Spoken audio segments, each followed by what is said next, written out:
orang tua memang tidak berpendidikan, tidak ada ya maksud saya. Jadi memang beliau itu berpesan kepada anak-anaknya, kepada saya khususnya, kamu harus sekolah, masuk menjual obat-obatan. Saya pernah jadi ojek. Pernah jadi ojek. Iya, terus padahal ojek online belum ada. Booming, ya? Pernah jadi ojek, kemudian lagi sekolah itu jalan kaki. Kadang-kadang satu hari saya makan hanya 1 kali, 2 kali. Itu kalau ada Indomie mie goreng itu satu saya belah 2 kadang-kadang. Dari setengah untuk pagi, ya, pagi untuk malam. Masya Allah. Nah. Assalamualaikum warahmatullahi wabarakatuh. Hai sahabat semuanya, anak Upik sahabat kamu. Huzil hikmata laukana kharaja min duburi dajaja. Ambillah hikmah walaupun keluar dari dubur ayam. Segala sesuatu tentang kehidupan ini hitam dan putih. Jatuh bangun dalam berkehidupan lalu bangkit kembali menuju sukses serta pengalaman spiritual seseorang membuat kita makin bijak dan makin dewasa. Semuanya akan dikupas secara ringan dan santuy di Upik Sahabat Kamu, tentunya di channel YouTube Ufik Reza TV.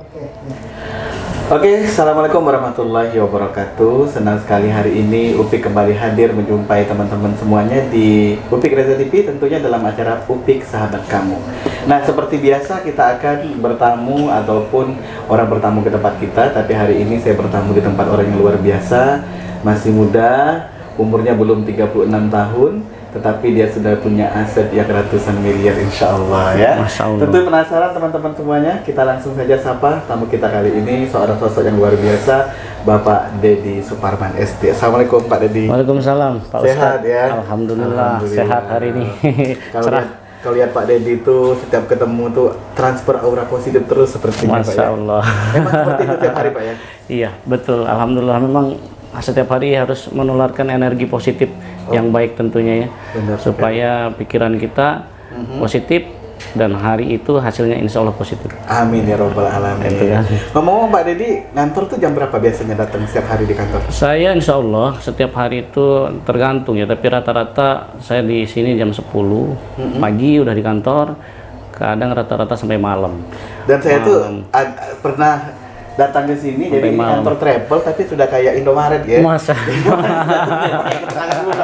Luar biasa ya. Berkah dari saking ramai jamaahnya itu Pak ya. Alhamdulillah. Masya Allah, ini lagi musim haji karena kita berada di bulan Zulqa'dah. Jadi kita akan ngobrol tentang seputar usaha beliau, bagaimana beliau memulainya. Tentunya ini akan menginspirasi kita semua.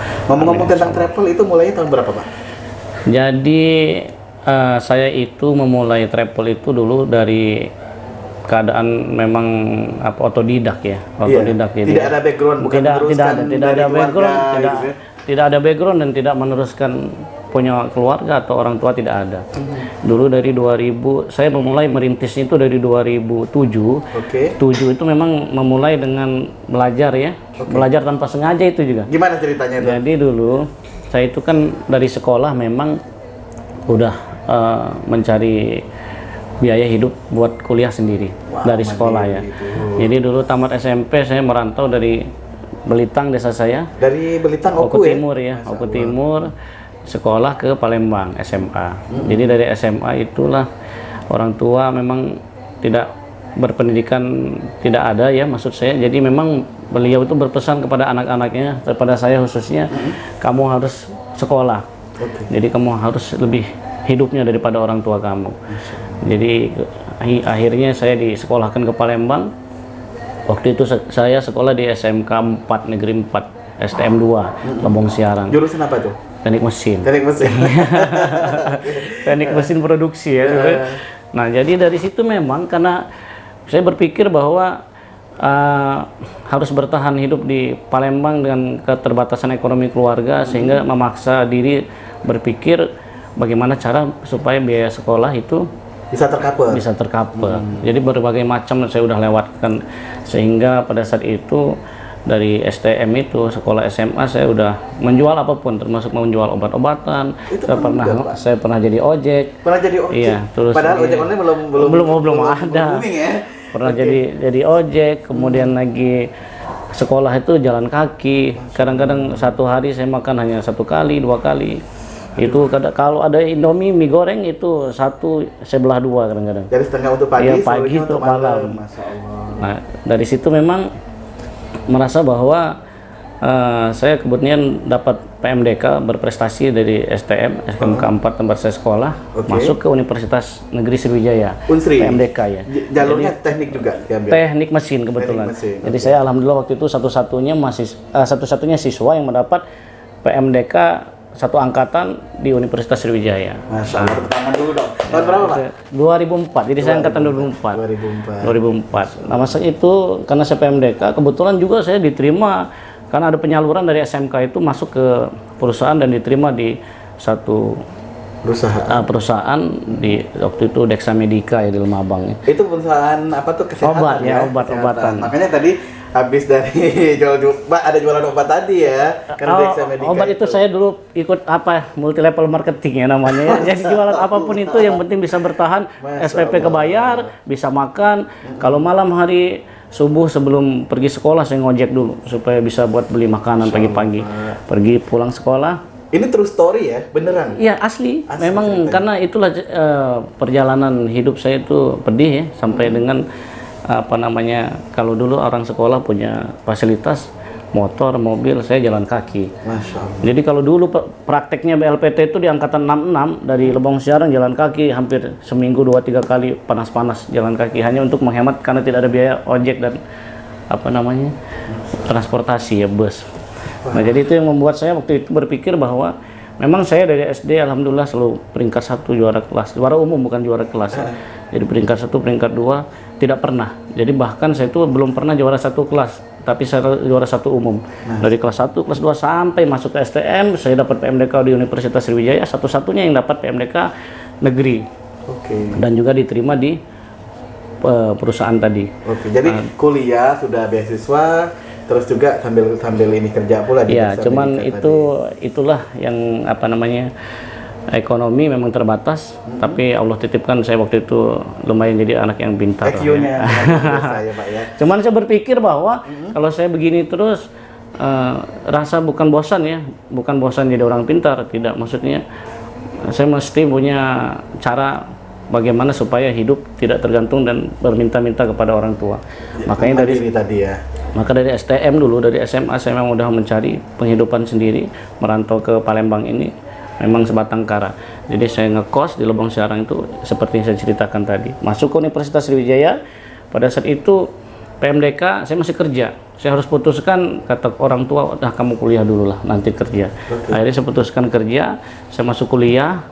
Nah dari kuliah itu saya mesti bertahan lagi nih. Waktu itu biaya Unsri masih murah, 240.000 ya SPP-nya.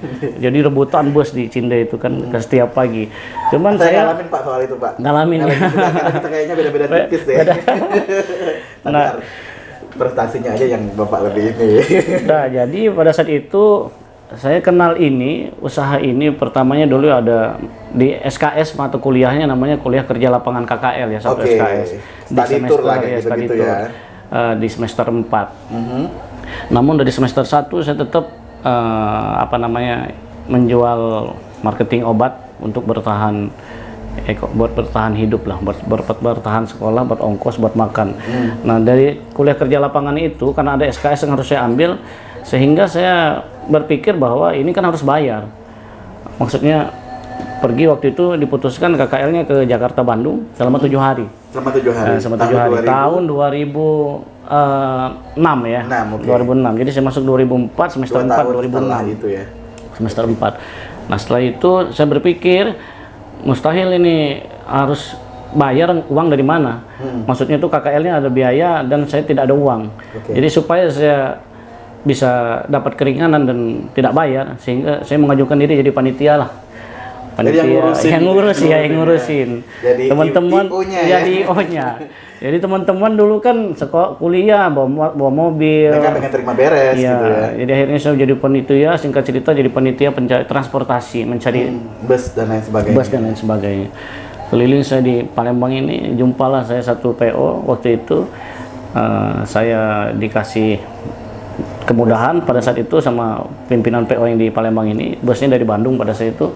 Kemudian setelah itu karena saya jadi pengurus, maka si bapak ini, saya ingat namanya Pak Endang waktu itu, udah Dedi, karena kamu yang ngurus kamu saya kasih gratis lah, nggak usah bayar. Wah, senang hati saya. Jadi free ya? Iya, free pada saat itu. Dan saya ingat waktu itu biayanya KKL 1.350.000 lah kurang lebih. Tahun 2006. Besar itu. Lumayan. Besar itu. Saya ceritakan itu kepada orang tua, saya tidak usah bayar karena saya udah dikasih gratis. Alhamdulillah. Jadi orang tua tidak usah mengupayakan dan saya tidak mesti mencari uang untuk bayar KKL. Nah, dari Itulah sana mulai ngerti gitu ya. Tapi pada saat itu saya tidak pernah berpikir ini bakal jadi Someday masa akan jadi perusahaan akan gitu jadi ya. masa depan kita. Oke. Kemudian lagi akan jadi kehidupan saya akhirnya. Oke. Nah, ngomong-ngomong, pemilihan namanya itu ada hubungannya dengan itu, holiday, liburan ya? Iya, jadi memang jadi pilih nama waktu itu karena sifatnya liburan, maka simpel saya ambil udahlah holiday aja. Holiday. Masya Allah. Angkasa biar dia mengangkasa. Sudah dua kali ada perubahan dari 2007 itu waktu KKL saya 2006. Kemudian lagi pulang dari sana saya berpikir bahwa ini cocok juga nih buat menyambung keuangan saya. Oke. Akhirnya karena di Unsri itu mahasiswa teknik waktu itu sama FKIP ada semua mata kuliah tersebut. Jadilah saya marketing, menawarkan semua prodi, semua jurusan, ayo yang mau KKL cari saya Dedi. Nah, itulah awal dari sebuah keberuntungan. Masya Allah, jadi kita mantap. Oke, nanti kita akan lanjut di segmen berikutnya. Terus kalau ngomong-ngomong soal umroh, kapan pertama kali mulai? Jadi umroh ini setelah pariwisata tur yang saya lewatin ini dimulai dari 2009 tentunya. Tempat ini ada menjadi sejarah ya. Ini 2009 saya kontrak ini ruko kantor ini. Sekarang? Iya, sekarang semua udah dibeli alhamdulillah, milik pribadi. Iya, jadi 2009 jadi saya mengembangkan ini dengan saya pikir selain waktu itu jemaah peserta tur saya itu kan banyak juga dari sekolah, universitas, kalangan instansi. Bagaimana katanya coba buat umroh.